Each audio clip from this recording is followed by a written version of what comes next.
आज की दोनों कहानियाँ आपको डराएंगी भी और सोचने पर मजबूर भी कर देंगी कि क्या ऐसा भी होता है।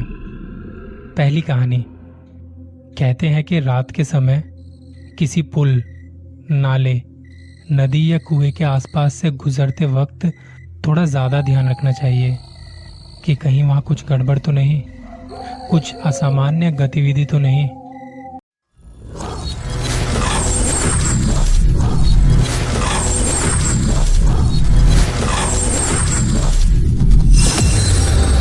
कॉलेज के टाइम अक्सर जैसे पार्टी वगैरह करते रहते हैं तो कई बार पार्टियां देर रात तक चलती हैं।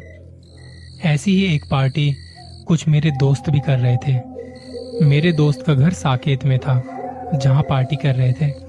उन्हीं में से एक दोस्त गाजियाबाद में रहता है। उसे निकलते निकलते देर हो गई थी। रात के करीब 11:15 बजे निकला था वो। उसने थोड़ी पी भी रखी थी, पर उसने सभी को आश्वासन दिया कि वो बाइक आराम से और ध्यान से ड्राइव करके घर ले जाएगा और घर पहुंचते ही वो उन्हें फोन करेगा। रात के समय अक्सर ट्रैफिक नहीं होता और जो गाड़ियां भी चलती हैं, जो गाड़ियां चलती हुई नजर आती हैं, वो भी बड़े बड़े ट्रक चलते हैं। मेरे दोस्त को गाजियाबाद जाते वक्त रास्ते में एक पुल मिलता है जो एक गंदे से नाले के ऊपर से होकर गुजरता है। वो बड़े ध्यान से बाइक चला रहा था। उसे हल्की हल्की नींद भी आ रही थी।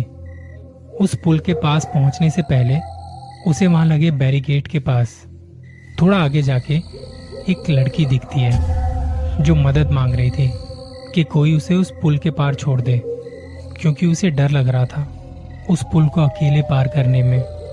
तो मेरे दोस्त ने अपनी बाइक रोकी। उसे हल्की हल्की नींद भी आ रही थी। उसने वहां रुक के उस लड़की से पूछा, जी आपको कहीं छोड़ सकता हूं मैं, अगर आप कहें तो उसने कहा कि आप मुझे उस पुल के पार छोड़ सकते हैं, क्योंकि पुल पे रात को अकेले जाने में ना डर लगता है। दोस्त ने कहा, जी बैठिए बाइक पे, मैं आपको आगे तक छोड़ देता हूँ। दोस्त नशे में था और थोड़ी नींद में भी। उसे पता नहीं कि कैसे बस बाइक चले जा रही थी। बाइक के एक साइड से एक ट्रक गुजरता है और ट्रक ड्राइवर दोस्त को देखकर कुछ इशारा कर रहा था, पर वो समझ नहीं पाया कि ट्रक ड्राइवर क्या कहना चाह रहा है। इतने में एक ट्रक और निकला, बिल्कुल बाइक के पास से। उसने भी कुछ कहा पर वो समझा नहीं। 3-4 ट्रक गुजरे आसपास से, लेकिन वो समझा नहीं। वो बस पूरे ध्यान के साथ हल्की हल्की नींद, नशे में बाइक चलाए जा रहा था।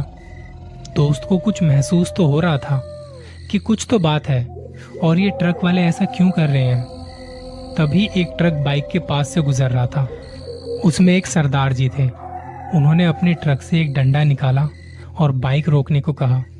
दोस्त का बैलेंस बिगड़ा, उसकी बाइक साइड लगी रेलिंग से जा टकराई और वो गिर गई। सरदार जी ने देखा तो कंधे से खून बह रहा था।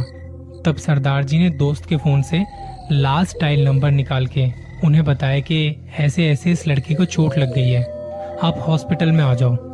दोस्त लोग हॉस्पिटल आए और जब उसे भी होश आया तो उसने पूछा कि मैं यहाँ कैसे और मेरा कंधा इतना दर्द क्यों कर रहा है।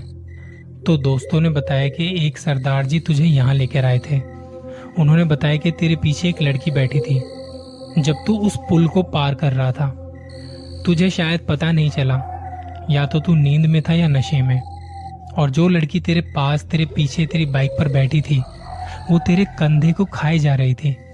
जब सरदार जी ने देखा तो अपना डंडा निकाला और बाइक रोकने को कहा।